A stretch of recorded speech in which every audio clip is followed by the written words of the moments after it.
Democratic Republic of Congo President Felix Tshisekedi and President Paul Kagame of Rwanda will be meeting for talks on Wednesday. The pair will be hosted by their Angolan counterpart, Joao Lourenco, in Angola's capital, Luanda. The meeting comes amid heightened suspicion and acrimony between the two nations. Recent months have seen heightened tensions between the DRC and Rwanda. This after a resurgence of rebel activity by M23 in Congo's east. Kinshasa accuses Kigali of supporting rebel activity within its borders, while Rwanda says Congolese forces have supported insurgent forces, as well as wounded its citizens in cross-border shelling. President Joao Lourenco of Angola will host the talks in the Angolan capital of Luanda. Details of what the two leaders will discuss have not yet been communicated. President Kagame said he has no issue with Rwanda being excluded from a regional military force mobilized to fight rebels in eastern Congo. Congo welcomes this option, further saying it would not accept Kigali's involvement. The end of March saw M23 rebels begin their most sustained offensive in the eastern DRC since 2013. Eastern Congo remains plagued by over 120 armed groups, despite the deployment of one of the United Nations' largest peacekeeping forces and billions of dollars spent. Well, for more on this, we're now joined by Aime Zonveni, who's the editor of the Kinshasa Times, and he's in the DRC. Mon frère, bonsoir. Il y a longtemps, ça va? Bonsoir. Ça va très bien, Monsieur Peter, et vous-même? Good, good, also good. Thanks, always good to talk to you. Is this a major breakthrough that we've got these two leaders actually agreeing to sit down and talk? Yes, I think it is part of the many diplomatic efforts being deployed across the region. I think this one is to be looked at from a more bilateral perspective as compared to the more regional approach that Uhuru Kenyatta has deployed recently when he convened that conclave in Nairobi. So this is more of a more bilateral approach between directly Kagame and Tshisekedi to try and arrive at hopefully a solution. Does this give us more hope then that something may come of this?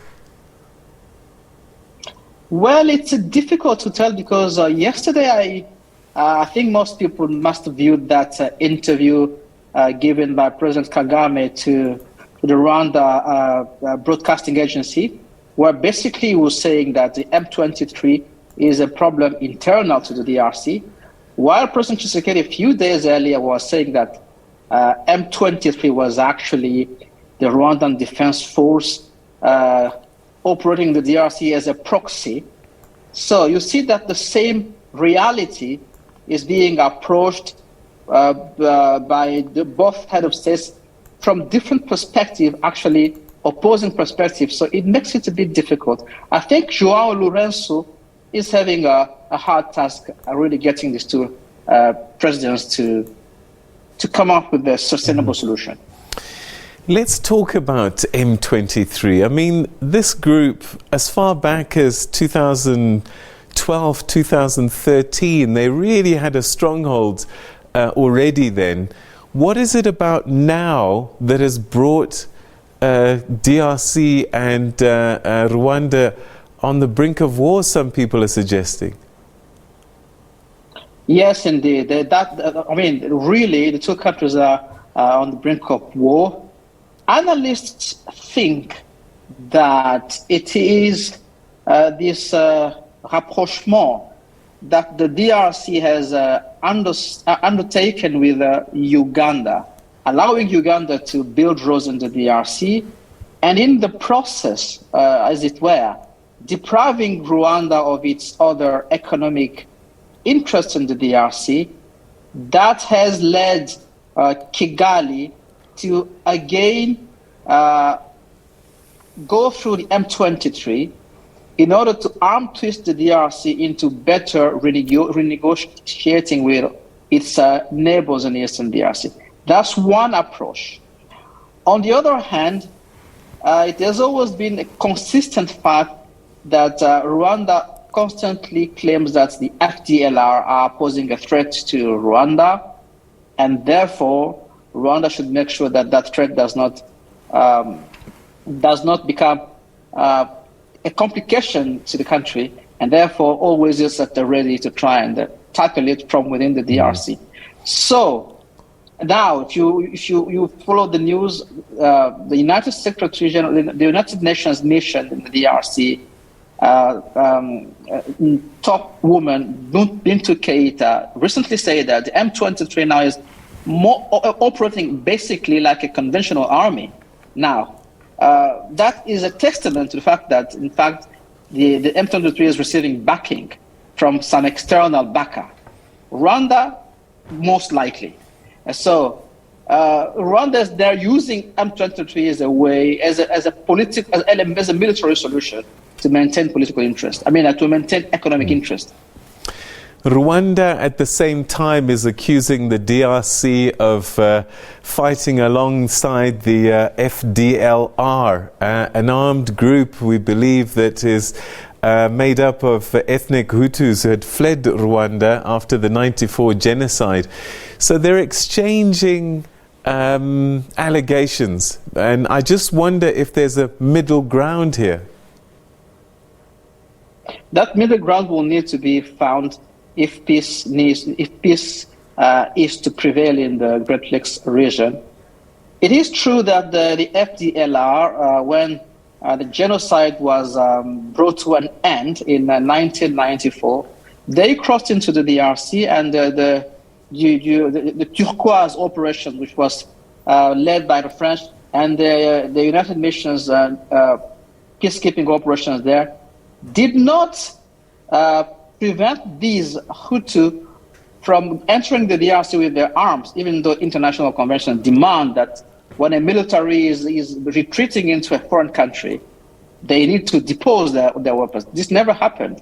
Now, they have been there since 1994. Most of these FDLRs are now very much old. But if the DRC oppose that argument to Rwanda, saying that you are talking about people that are now in their 60s, Rwanda will say no, FDLR is basically an ideology. It's not just that movement. It is actually a genocidaire ideology that is there, and then which allows Rwanda to continue making the claims that this ideology needs to be combated. So it seems like what happened in 1994 seems to be lingering to this very day. Now, I think the only solution now would be to bring the two countries to address the solution, and probably maybe Rwanda to also accept to get the FDLR back into a more wider political dialogue, as has been the case in the DRC in 2002. How much pressure are both of these presidents under at home? We're seeing a lot of anti-Rwandan sentiment on the streets in the DRC, and also, I guess, in Rwanda, this concern that we've raised about the FDLR. But we also heard the language that President Kagame used in that broadcast on Rwanda TV, where he says if this diplomatic standoff is not solved amicably, then we are prepared for the worst, which suggests that maybe time is running out. Indeed, I think if you look at the level of tension now, it has gone up a notch in the region. You know, the DRC has been the battleground between different armies. Basically, we would say that it has been the battleground between SADC and East Africa. If you go back to what has happened here in 1998, where you had armies from various countries, including Zimbabwe and Namibia, and also from Rwanda, fighting here. That war came to an end, but some of the demands from various stakeholders never quite got resolved. And this time, I think the politics of the region have changed. There are more entrenched economic interests that would be imperiled if we allow another full-scale war to happen. I think that's why you're seeing Uhuru Kenyatta, and given the fact that the DRC has now joined the East African community, increasing that bloc with many millions of consumers and a lot of opportunities. I think now the economic interests are bringing more pressure to bear on the stakeholders than was the case before. Yeah. So to me, I think the diplomatic solution is the only one, is the only way forward. You raised the East African community, and I mean, isn't their job to solve problems such as this? We've got a force that's going to be deployed in the east of the DRC that really should include Rwanda as part of that. But it looks like they're not going to be involved in this particular round. How do you build up an East African community when two of the parties in there are on the brink of war? Well, in the DRC, there are diverging sentiments. Some people think that the DRC was too early joining that economic bloc. Others think that it is the best thing to do. But for me, I think the Eastern African community, as would be the case with any regional bloc, as is the case with SADC, is aimed at ensuring that we have peace prevailing and economic interest promoted. Now, DRC joins a bloc where two neighboring countries, namely Rwanda and Uganda, have intervened in the DRC and still have vested economic interest. Maybe the time was not ripe for that, but now that the DRC is there, and there are specific provisions, including a security treaty, a security protocol to be implemented, that justifies the force being intervening in the DRC. Now, when a standby force is put together, it does not have to have all the countries of the bloc. We've seen SADC intervening here, where there was only Namibia, only Zimbabwe. All those SADC has 14 countries. So I think it doesn't matter if Rwanda feels that they should not be part of it. And also, some people even think that Rwanda is already in the DRC in the guise of M23. So would you say that Rwanda should not be part of the first? In fact, Rwanda is already in the DRC. That's how many other people are arguing. Mon frère, always a pleasure talking to you. Thank you so much. Your analysis greatly appreciated. Let's keep our fingers crossed that these leaders find each other in Luanda. Thank you. Thank you. Thank you for having me. All right, that's Aime Zonveni, who's an editor with the Kinshasa Times in the DRC there, giving us his thoughts about this meeting. All eyes on Angola, in Angola tomorrow, where President Paul Kagame is to meet his DRC counterpart, President Felix Tshisekedi, to try and find a solution. The tensions between these two countries rising, and there's a fear that it could escalate to even war, maybe. All right, we'll keep a tab on that story for you. Stay with us. Why are Ghana's